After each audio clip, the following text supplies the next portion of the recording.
Look at this corny ass nigga making skits. Oh man, this isn't good. Now Splatoon Raiders is never gonna get any damn traction. I started so bad right there.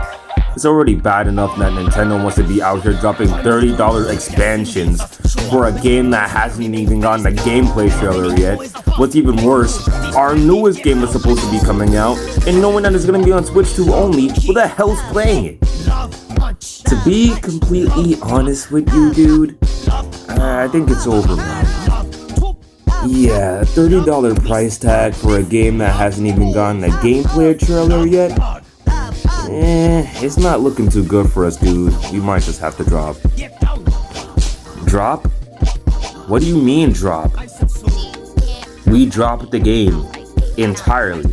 And I don't mean release it. We asked Nintendo to get rid of it. Because what do you think is gonna happen? If they're out here dropping multiple expansion packs or expansion passes in one direct, how much money do you think our game is going to cost?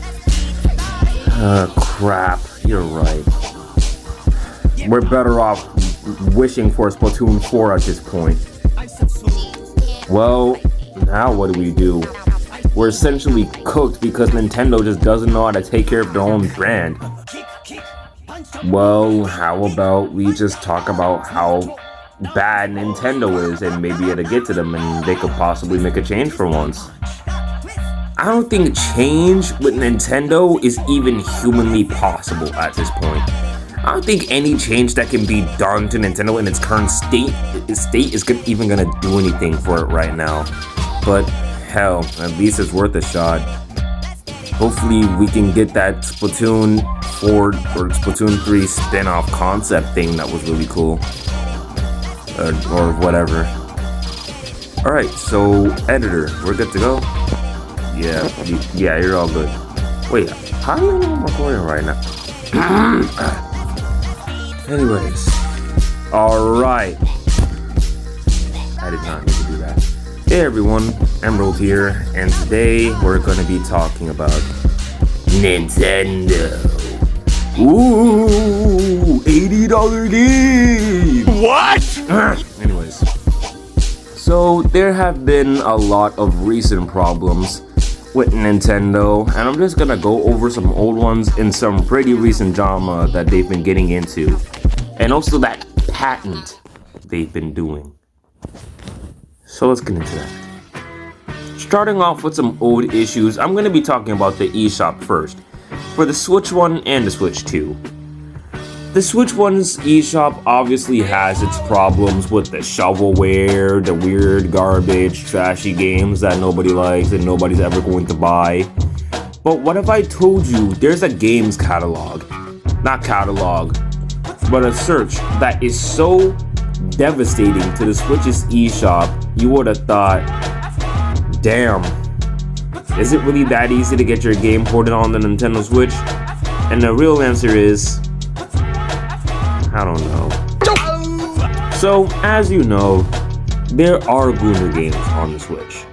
Yes, there are Gooner games. This isn't new. You've probably seen them before.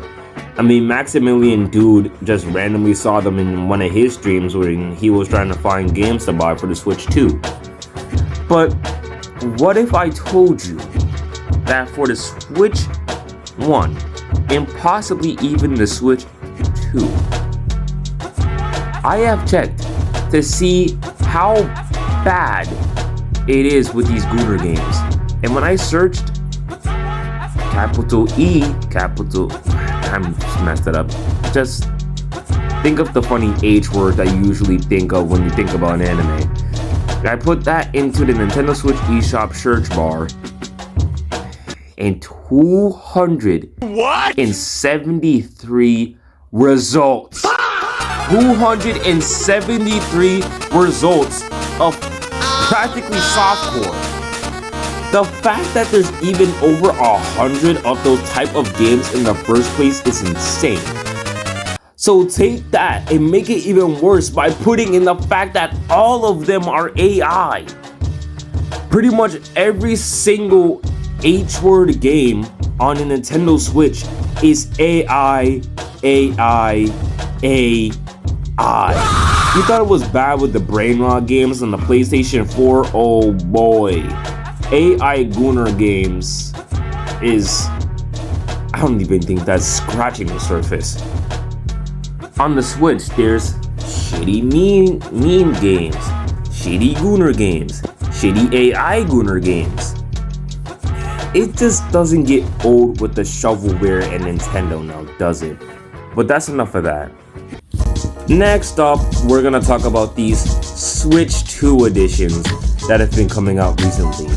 If you don't know, a lot of games from the Switch 1 that are getting ported to the Switch 2 are going under Switch 2 editions, which say that they're gonna have more HD and they're gonna be able to run better than the regular Switch. And as you can see, or well, if I can even find any clips, with the Switch 1, if you play Tears of the Kingdom and you like blow something up or like you blow up a tree and you're really close to the explosion, it's gonna buffer a lot. Yeah, right? But what if I told you on the Switch 2, that barely even changes? I mean, yeah, it's a little bit less lag, a tiny bit less buffer, and there is some HD mixed up in there. But that's really all there is. There's still a lot of buffering, there's still a lot of lag on explosions, and there's still really not that much HD. Like, not much has really changed. It kind of went from like 720p to like 840p or something. There's that one picture of that big black dude that was up in front of the screen, but then moved a couple steps back and said he was different. That's pretty much what the Switch 2 is.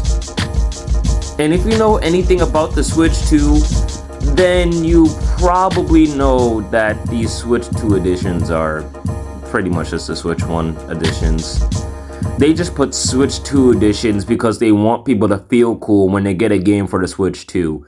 Which really sucks because these games, they do need a rework. A lot of the games from the Switch 1 that are good usually run kinda bad because the Switch's hardware can't really run games past 720p. Smash Bros can handle it, but not games like Breath of the Wild and Tears of the Kingdom. So how do you think it feels to play games like Monster Hunter or games like Valorant and Warframe? You can't even play Valorant on the Switch, but if you could, it would run really bad. And as another example, a pretty big example, Mortal Kombat 11 and 12. Dear Lord, just looking at the Switch versions of those games is a nightmare, bro. And knowing that those games fell off like crazy, especially Mortal Kombat 12 because NetherRealm Studios just kind of fell off. What do you think that means for the Switch editions? Like, if people are calling the big time consoles like the PS5 and the Xbox Series X versions of Mortal Kombat 12 bad, then I can only imagine the hatred that people are saving in their souls for the Switch 2 version. Now, I really want to get to this part. That patent pending part. Not even pending, just patent. If y'all know anything about Palworld, Palworld took the format of Pokemon and changed it into a survival, I guess, RPG kind of game. RPG, it's like that, right? Yeah. Where you can not only summon things and have them fight alongside you, but you can also do your own thing. You can get guns and stuff like that. You can use swords, all kinds of weapons. You can build. You can do a lot of cool stuff like that. And it gets updates pretty much a good amount of times here and there. And it does get good updates too. I've never played Palworld and I don't intend to, but I do think it's pretty good. I think Palworld is a pretty cool game. So what do you think it means for Nintendo when their own format is inspiring another brand or whatever, or is inspiring another game, and that game does it 10 times better than Nintendo ever could? They tried to sue. What? And of course, when they tried to sue Palworld, they fucking failed. I think. I don't know if they failed or not. I didn't care about the lawsuit enough to really sit there and, care. So, but that's when this whole patent thing happened.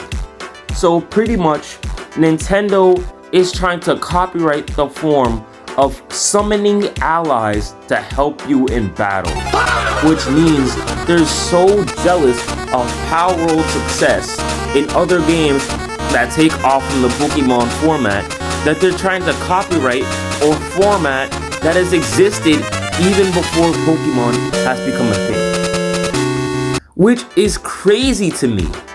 You're so drastic to just take control of everything. It's to the point where you're making decisions this desperate and this dumb just to get your stupid little point across. And it's so stupid to me, man.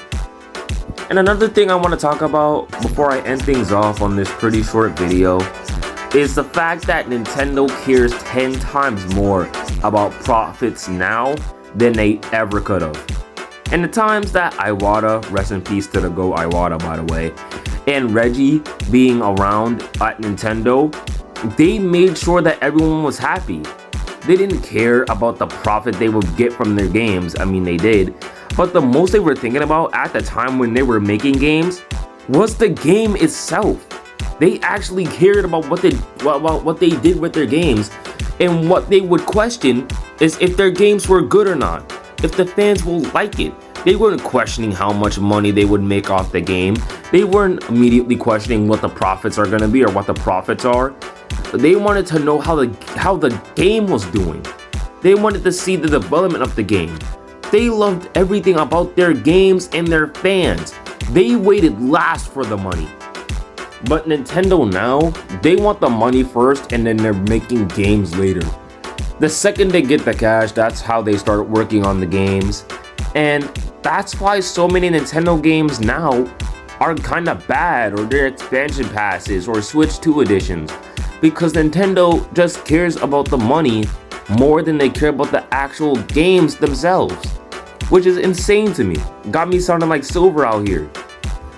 Like back in times that Reggie was still around, we had shit like Miiverse, Lost Reavers, the fucking Wii app on the Wii U. Lost Reavers again. Lost Reavers is so fire. Oh my god. Till the end of time I will miss that game. And I know the Wii U was seen as bad by most people, but this exact reason is the reason why I think the Wii U still holds up today. It has so many things that the Switch just clearly doesn't and will never have ever again. Like the Wii U just has that charm to it. The Wii just also had that charm to it. That new Nintendo products now, they're never ever going to have. The music, the scenery, the theme changes, the games, the beauty of the eShops, the Mii channels, the Wii channel. It's just never ever gonna be the same, and they know that, so they just gave up on everything and left it to the profits to clear their problems, and it's sad. If they cared more about the profits and actually put time and effort into their games, maybe their brand will be looking a little bit better right now. But since they want to be thinking about money, and money be on their mind, they in some nasty ass water right now. They in that swamp water, my boy. They drowning in that swamp water, boy. But yeah, that's the whole video pretty much. Thank y'all guys for watching. I'm gonna keep this outro short. If y'all like this video, like, subscribe. Thank you for all the subs. Thanks for all the views. I love y'all, and I'm gonna see y'all in the next video. Later.